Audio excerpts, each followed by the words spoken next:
What's going on, everyone? It's time for another horror film review. Today we're going to talk about Oculus.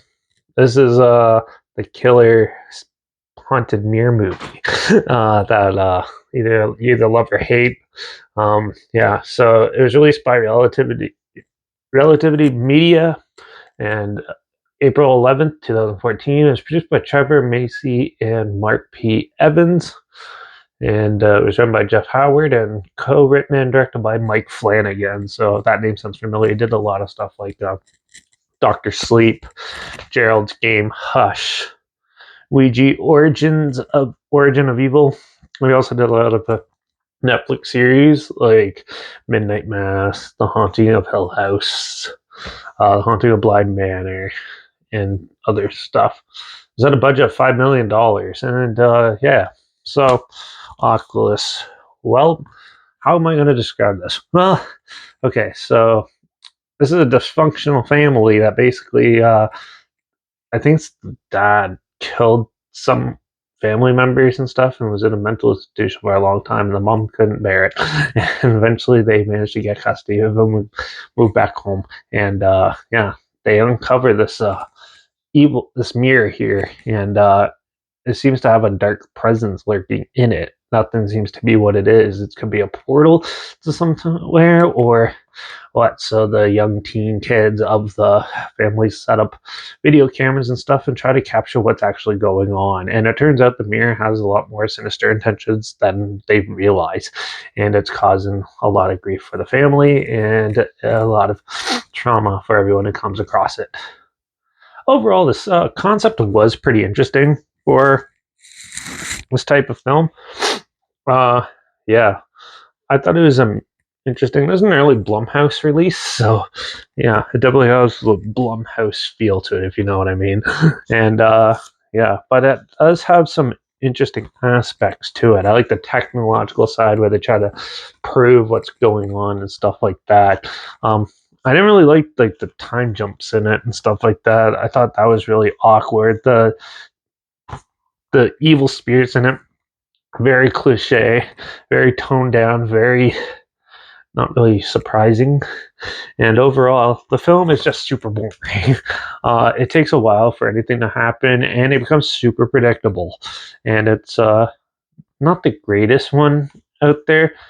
It's definitely better than a few other horror films, but for the most part, this film is very disappointing.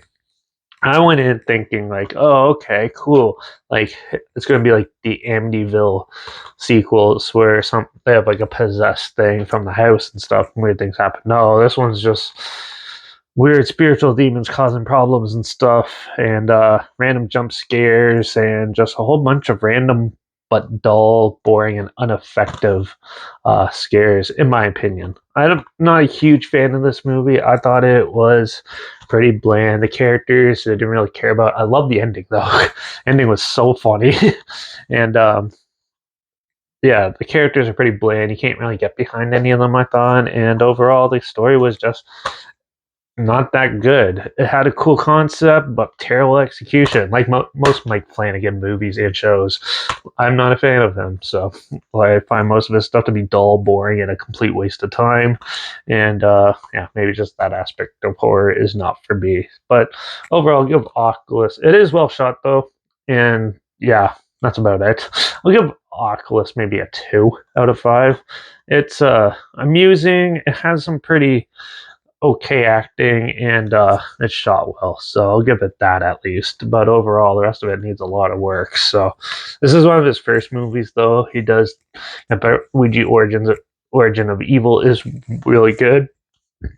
Doctor Sleep, hit and miss.